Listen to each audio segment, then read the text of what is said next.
Baik, Assalamualaikum warahmatullahi wabarakatuh. Sebelumnya kami ucapkan terima kasih kepada Ibu Harini Anastasia Purba selaku dosen pengampu mata kuliah Manajemen Rantai Pasok. Dan pada video kali ini kami akan melakukan tutorial terkait supply chain network pada studi kasus restoran cepat saji.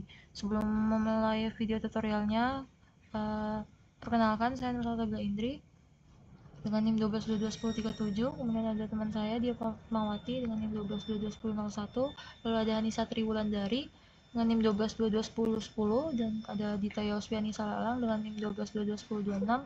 Lalu ada Dian Fadila dengan NIM 12221029 dan yang terakhir ada Sistra Andini Syesha dengan NIM 12221036. Oke, studi kasus yang digunakan pada permasalahan kali ini yaitu studi kasus pada restoran cepat saji di mana perlu adanya pengiriman makanan dari dua pemasok, yaitu pemasok 1 dan 2 ke dua pusat distribusi, yaitu distribusi 5 dan 6. Pengiriman dapat dilakukan secara langsung tanpa melalui perantara atau melalui gudang 3 atau 4 ataupun bisa melalui kedua gudang tersebut. Maksimal pengiriman adalah 100 ton, dapat dikirimkan antara dua simpul manapun. Kapasitas pemasok masing-masing adalah 160 untuk pemasok 1 dan 200 ton untuk pemasok 2. Dan permintaan pusat distribusi masing-masing dari distribusi 5 dan 6 adalah 180 ton.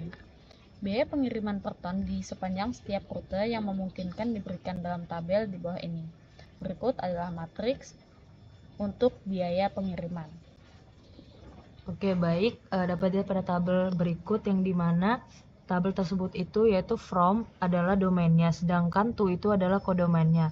Lalu ada simpul dari 1 sampai dengan 6 yang dimana simpul 1 dan 2 itu adalah supplier, lalu simpul 3 dan 4 itu adalah warehouse, lalu simpul 5 dan 6 itu adalah distribusi.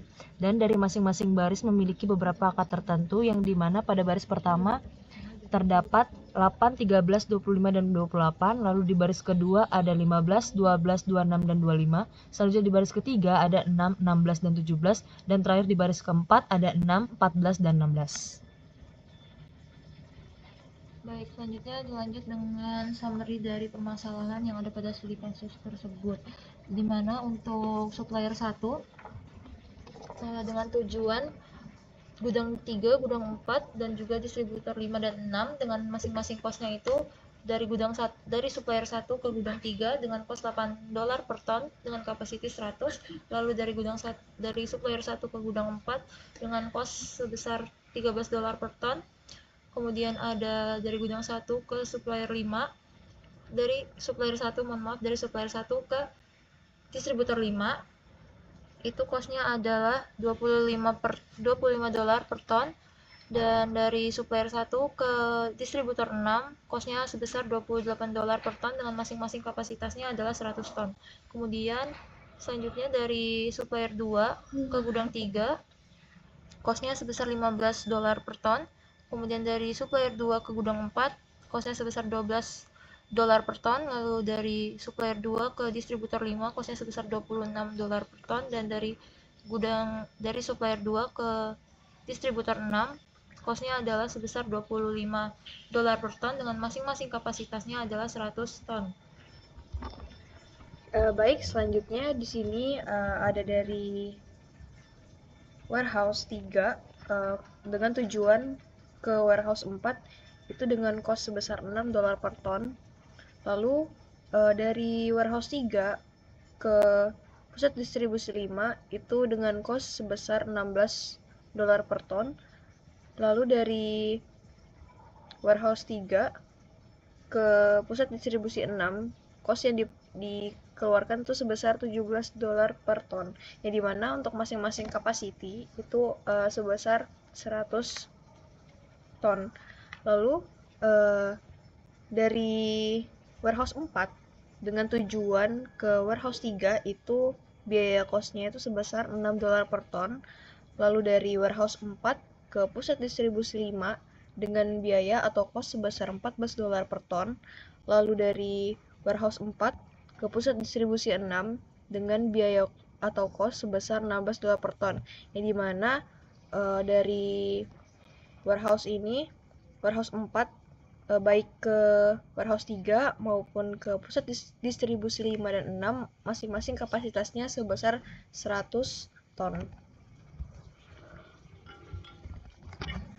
Adapun gambaran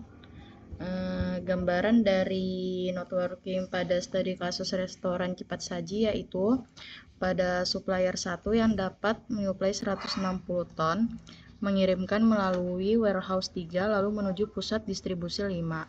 Kemudian pada supplier 1 mengirimkan secara langsung ke pusat distribusi 5. Lalu supplier 1 bisa juga mengirimkan melalui warehouse 4 lalu menuju pusat distribusi 6. Kemudian bisa juga supplier 1 mengirimkan langsung ke pusat distribusi 6. Bisa juga pada supplier 1 yang dapat menyuplai 160 ton dan mengirimkan melalui gudang 3 dan gudang 4 lalu menuju pusat distribusi 6. Lalu di sini ada supplier 2 yang dapat menyuplai 200 ton mengirimkan melalui gudang 3 lalu menuju ke pusat distribusi 5. Lalu supplier 2 juga bisa mengirimkan secara langsung ke pusat distribusi 5. Supplier 2 juga bisa mengirimkan melalui gudang 4 lalu menuju pusat distribusi 6 dan juga bisa dari supplier 2 mengirimkan langsung ke pusat distribusi 6. Lalu di sini juga supplier 2 dapat menyuplai 200 ton mengirimkan melalui gudang 4 dan gudang 3 lalu menuju ke pusat distribusi 5. Mungkin itu saja yang bisa kami jelaskan untuk penjelasan terkait supply chain network. Sekian, terima kasih. Wassalamualaikum warahmatullahi wabarakatuh.